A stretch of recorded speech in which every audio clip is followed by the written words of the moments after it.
What's going on, everybody? On today's video, we are going to be talking about the Blackmagic Pocket Camera 4K, and we're answering the question, is it worth it to make this purchase in 2025? Today, I'm going to give the pros and cons of this camera. I'm going to give my personal experience as well, and hopefully by the end of this video, you'll have an idea on whether you should go ahead and make this purchase.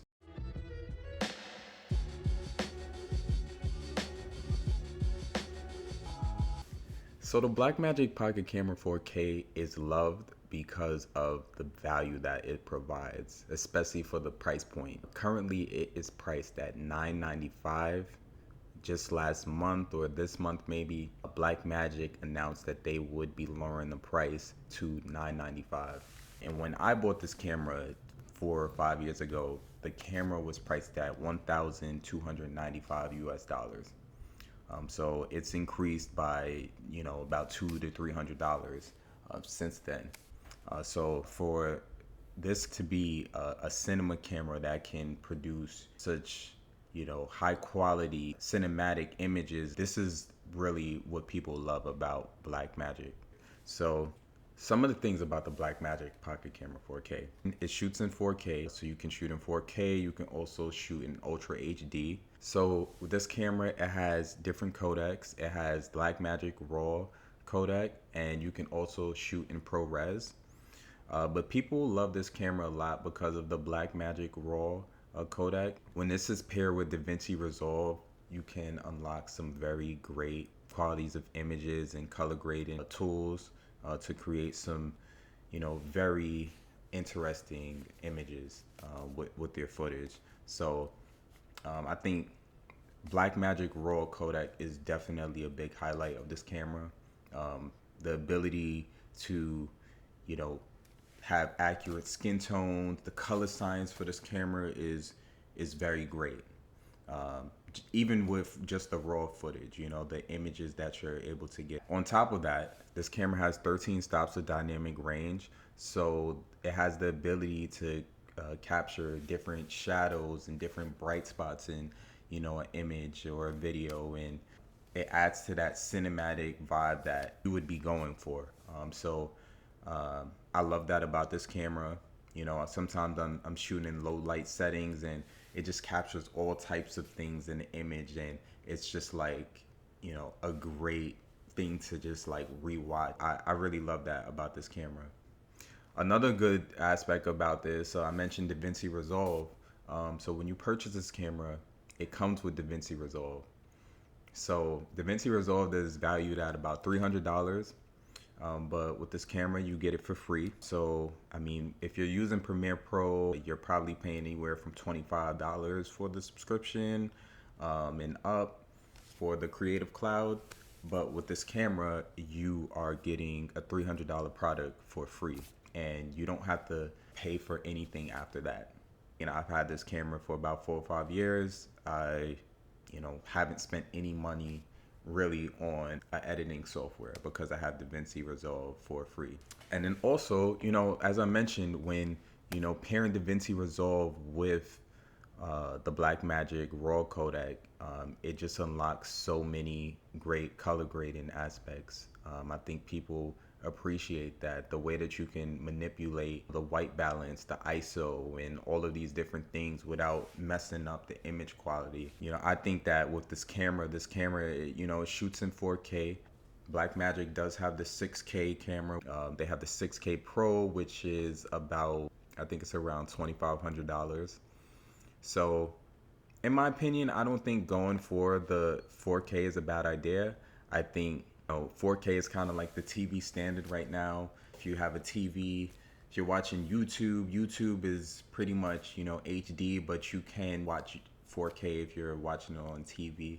And that's pretty much the standard. And I think that's going to be the standard for a little while. I mean, you do have 6K being prioritized a lot, but I think, we have a long way before the 6Ks and the 8Ks kind of like, push away the 4K. I think you can still create some great images with this 4K camera. So I don't think it's a bad idea to go for this camera under $1,000. But, if you want to spend a couple $100 more for the 6K, then it's not a bad idea as well. So that's just kind of how I look at it. Now, though the Blackmagic Pocket Camera 4K is a great camera, it does have some downsides, and these are some things that I wish I may have known before I went ahead and made the purchase. So one of the biggest downsides is that it does not have autofocus. So you will need to, manually focus your subject, and really think about how you're gonna go about shooting. But you may want to invest in a different camera if you're going to be using this camera for like vlogging, which you'll be moving around, and definitely a challenge to stay in focus. Or if you want to do, YouTube videos. So I think for me, like that was something that I was so green on. Like I didn't really know that that would be a challenge, because when I originally got this camera, I wanted to do documentary filming, but then after a while I'm like, hey, like, I bought this $1,000 camera, let me do some YouTube videos. And then I realized, like, that would be a challenge. So that's something to think about. If you're going to be in front of the camera, or, I'm sorry, behind the camera, and you can control everything, then manual focus may not be the biggest challenge for you. Number two, the battery life. The battery life, this is one of the biggest complaints with this camera, is that the battery life is terrible. The battery life is not good. Not good at all. It takes the Canon LPE6 batteries, and it says that it'll last anywhere from 30 to 45 minutes, but in my experience, I maybe get like 20 minutes before you see that red light and that low battery sign. So what you're gonna need to do is you're gonna need to invest in a external battery source. So you can use a V-mount. This is probably your best option. Get a V-mount. This could, give you anywhere from, 8 to 10 hours of battery life, because if you depend on these, you're not going to get a lot of, battery life. Maybe, like I said, 10 to 20 minutes. And if you're doing an all-day shoot, or even just, a quick shoot, it's going to make for challenges. So definitely want to invest in an external battery source. Also, they have the Blackmagic battery grip, so you can, invest in something like this. It takes batteries, you plug it up into the camera, and you might get maybe 2 hours of battery life. Not that much, but it's still better than nothing. If you're gonna just be, going out for a quick little shoot, might be something that you can utilize. And then on that topic of having to invest in the battery and maybe like a external monitor, something that I didn't know going into it is that I would have to invest so much in extra accessories, a cage, rig setup to, make this camera functional.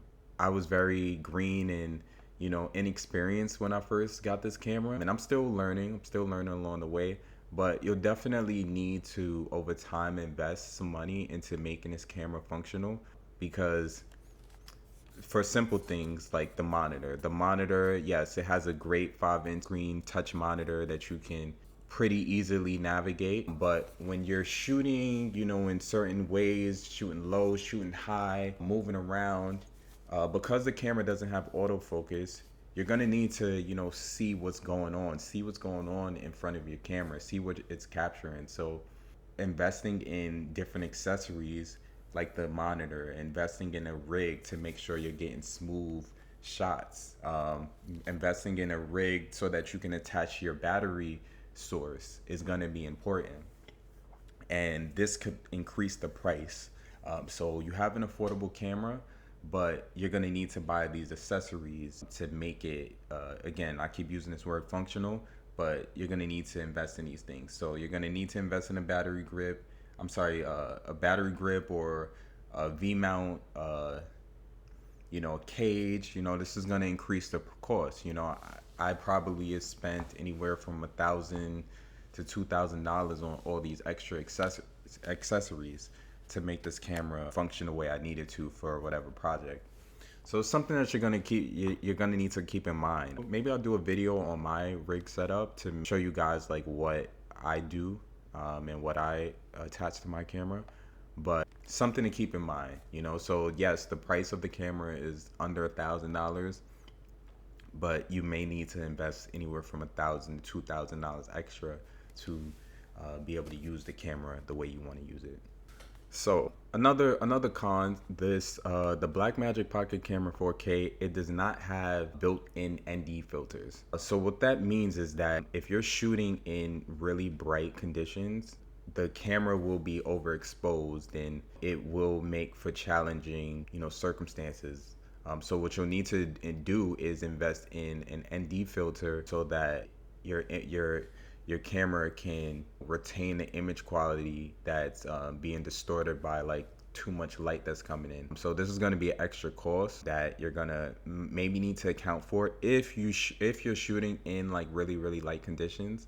But if you're shooting in decent light conditions, you're shooting indoors, you have your own lighting setup that you can control. Maybe you're shooting right before sunset and the image quality is great. You're shooting in cloudy conditions, you know what I mean? You can get behind a building with some that's blocking the sun, you have shadows, then you're good. But if you're shooting, just flat out, middle of the day, no trees or anything, you might have some challenges with having your images overexposed.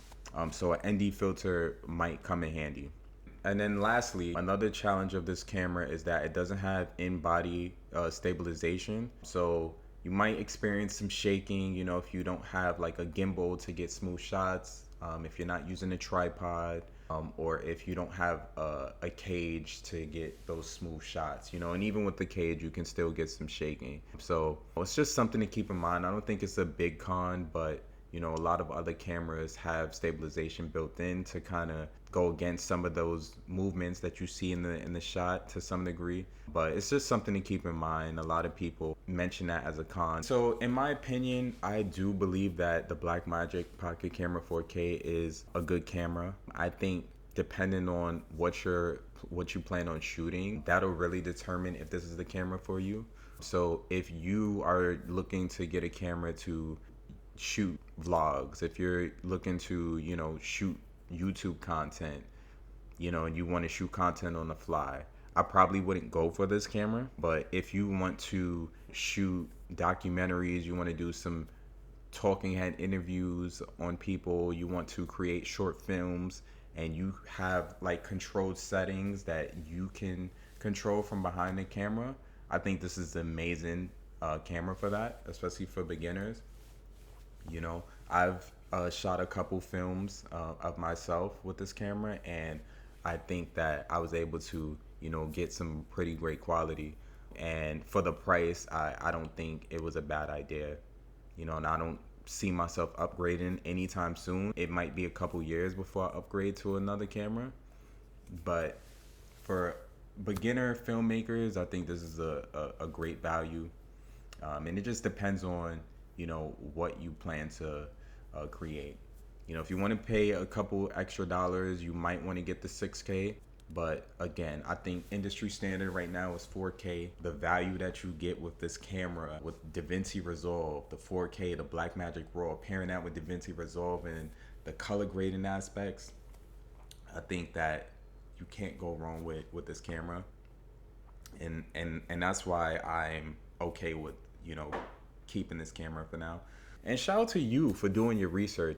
I think sometimes, like as creatives or as entrepreneurs, sometimes we get so excited to create whatever it is that we have in our mind that we sometimes don't do the necessary research before getting cameras, before getting gear or anything, because we're just so happy to jump into this journey. But doing your research beforehand, it could definitely save you a lot of time, a lot of energy, a lot of money, because then you won't just be jumping into something and then having to spend more money to fix it.